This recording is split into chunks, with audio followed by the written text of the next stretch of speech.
অবস্থা? কয়টা পর্যন্ত চলবে? সারা রাত্রে চলবে, সারা রাত্রে। সারা রাত চলবে। লিমিট কত? মানে বুঝুন, তাহলে লিমিট কত? 500 টাকা। 500 টাকা।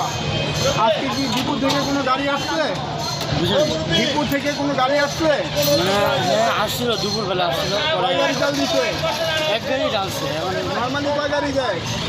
নর্মালি 4 গাড়ি এরকম যায়। 4 গাড়ি যায়। আজকে 1 গাড়ি দিচ্ছে। কালকে আসবে? কালকে আসবে কিনা এটা বলে দিতে পারতেছি না। আসতে পারে।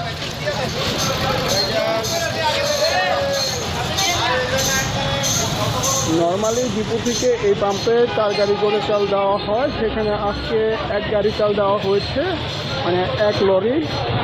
যে কারণে এখানে আজকে লিমিট করে দেওয়া হয়েছে 500 টাকা। আমরা যেটা আরও কয়েকটি পাম্পে ঘুরে এসেছিলাম, যেখানে 200 থেকে 300 টাকা করে দেওয়া হচ্ছে, এই পাম্পে সর্বোচ্চ 500 টাকা দেওয়া হচ্ছে। তবে এটা আজকে 12টা পর্যন্ত এখানে থাকবে, এরপরে তারা বলতে পারতেছে না তেল আরও আসবে কিনা।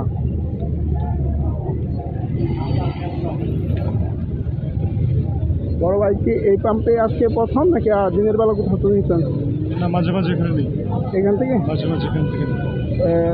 কেমন সময় ধরে অপেক্ষা করতেছেন তেলের জন্য? এখানে 15-20 মিনিট হলো। 15-20 মিনিট। আর কোনো পাম্পে কি দেখেছেন এরকম জ্যাম? হ্যাঁ, ওদিকে আরেকটা পাম্পে দেখেছি, নেই। চাল নাই? না থাকার কারণ কি? এটা জানি না ভাই, জিজ্ঞেস করি। আচ্ছা, তো এখানে লিমিট কত? জানি না ভাই, লিমিটের মানে কয় টাকা পর্যন্ত চাল নিতে পারবেন জানেন? বলতে পারি না, বলতে পারি না। ও, sorry। সামনে যান, দুর্নীতি করতেছে, লাইন ছাড়া তেল নিতে ভিডিও করেন, এসব পাল সাল করেন না।